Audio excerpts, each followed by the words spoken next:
Assalamu alaikum dünyanın arkadaşlarıdaki her qaysı sahanın davakarları. Mening ismim Fidoyi Ahmad Qashqari. Vatandagi ismim Amtaji Ubul Kirim. Ben 1974 yılı 8 ayının 1 günü tug'ilgan. Özüm cho'ng bo'lgan adres Qashqar shahar Yava ko'cha boshqarma Bulaq komitet 4 guruh 5 uy. Ben 2005 yılı vatandan ayrıldım. 6. ayının 24. günü. Ta ki şundan beri ben vatanımga qaytib bakmadım. Balalarımni ko'rolmadim. Mening vatandan chiqish oldida 2-3 yosh kirgan balamni tashlab chiqqanimga hozir 14 yil bo'lay dedi. Bu cho'ng o'g'lim Emrullah. Bu küçük oğlum Nesrullah.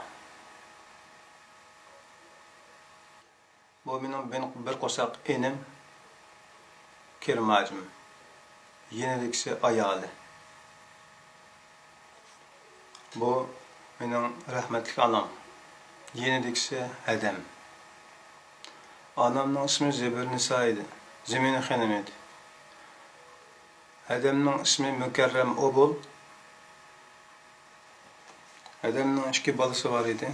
Onlardan haber yok.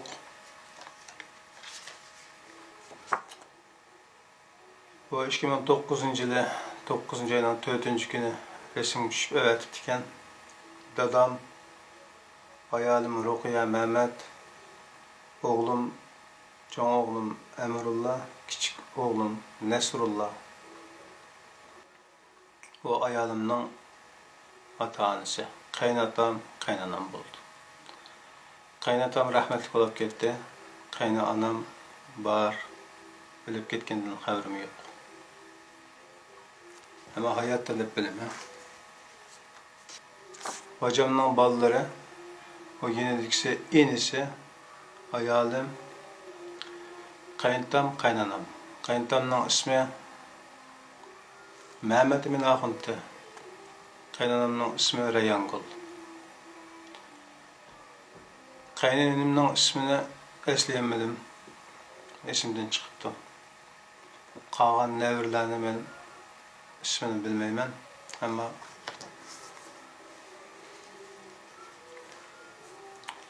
mening qaynatamninki yani 8 bala, 6 kız, 2 o'g'il edi. 2 o'g'ildan biri bu, cho'ng o'g'ilning nerligini bilmayman. Resimdeki dadam. Dadam ölmüşe kelip bir qancha yildan keyin tugab ketgan. Ben yüzünü göremedim.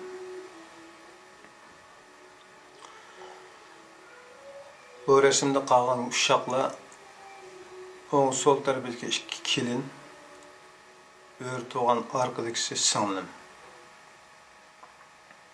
Qolgan bolalar Nevriler. Nevrilerin hammasının ismini to'liq deb bermaskim mumkin.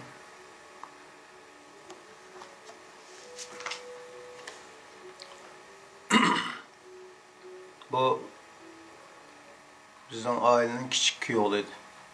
Yani singlimning yo'ldoshi. Bu onun balaları. Singlimning 6 balası.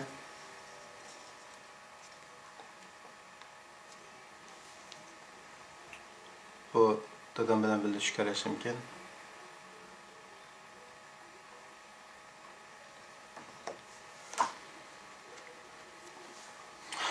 Bu enimning o'z vaqtidagi 2 qizi.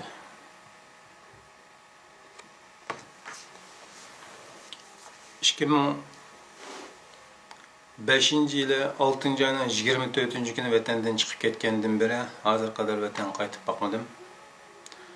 Ben balalarımın yüzünü göremedim. Keyingi kunlarda kamera orqali ko'rishgan bo'ldik. Ama bu mu uzunga bormadi. Tak 2013'ten başlap Xitoy bilan aramızda diyalog oldu. Bu jarayonda ularning ishlatmagan hili neyronlari qolmadi.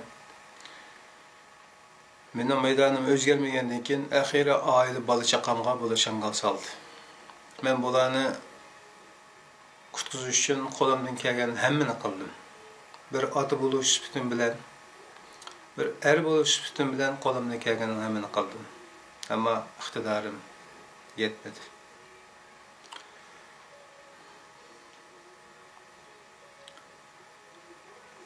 En ahırda ki bu hayatta yalğızlık, mening chet elda o'zimdan boshqa tuqqanim bo'lmaganligi uchun yalğızlık jondan o'tdi.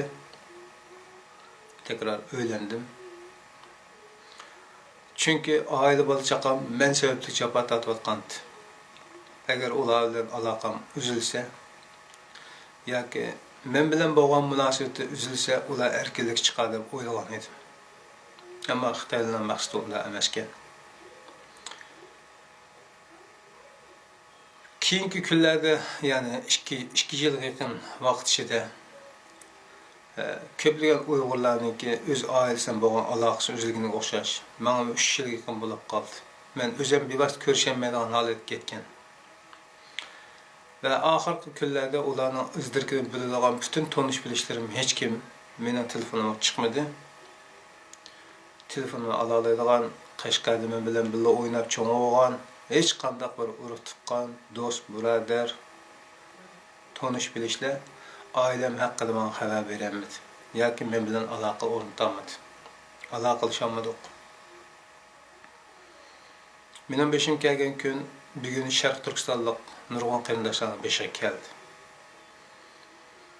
Biz dunyodagi bütün sohaning da'vogarlariga o'zlari da'vo qilgan doirasi ichidagi haqlarimizni tonishini tavsiya qilamiz, umid qilamiz. Biz bugun chorsizlik ichida o'limdan beter bir hissiyotning ichida yashayapmiz. Ammo har bir qayg'u, azoblarimiz g'azab, nafrat bilan almashyapti. Xitoylarning bugungi Sharq Turkiston xalqiga elib borayotgan zulm sistemlari ikki millat orasida ve bizning so'ydoshlarimiz, qondoshlarimiz orasida qiyomatga qadar tugamaydigan bir ziddiyatning urug'ini chechmoqda. Buningga nodon Xitoy xalqi sukut qilmoqda yoki g'aflat bilan xabarsiz qolmoqda. Agar bu shaklda ketaversa, yaqin kelgusida Xitoylar o'zimi dunyodagi eminligidan ayrilgan bo'ladi. Ularning hozir boshdan oyoq deb kelayotgan muqimlik ve xotirjamlikni o'zi buzayotganligiga men guvohlik beraman. Mening oilam, atrofimdagi chevralarim, haqamsoya, tonish bilish, do'st, birodarlarni sanab ololmayman. Ularning hech birining omon eson emasligini anglayapman, his qilib turibman.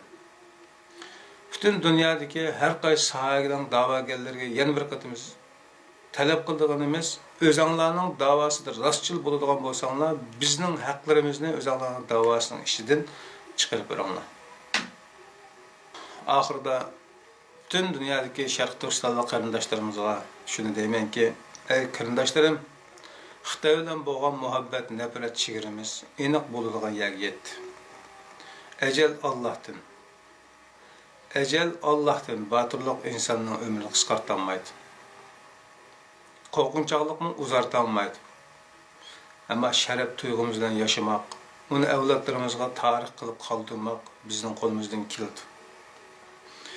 Ve shuning bilan birga bugungi bu yaqinga aylangan, yillardan beri sukut qilishga majbur bo'lgan bu qarindoshlarimiz haqidagi bayonlarimizni dunyoga anglatish fursatini hozirlagan qarindoshlarning hozirgi ovoziga ovoz qo'shib, bütün dünya miqyosida o'zimizning beshiga kelganlarini anlatdik qarindoshlar. Dunyodagi mushuklarning haqqini sig'inayotgan, ularning haqqini qo'g'dash uchun bedel to'layotgan, nurg'un zehnini sarf qilayotgan insonlarning quloqlariga biz Sharq Turkistonliklarning beshiga kelgan dardlarni anglatdikki, ularning o'zlarining da'vosidagi haqlarimiz orqali ularning da'vosi bilan bizning da'volarimizni tutashtirdi. Xitoyni o'sal qilish bugünimizning eng qilaliq ishlarimizdan birisi va unumliki.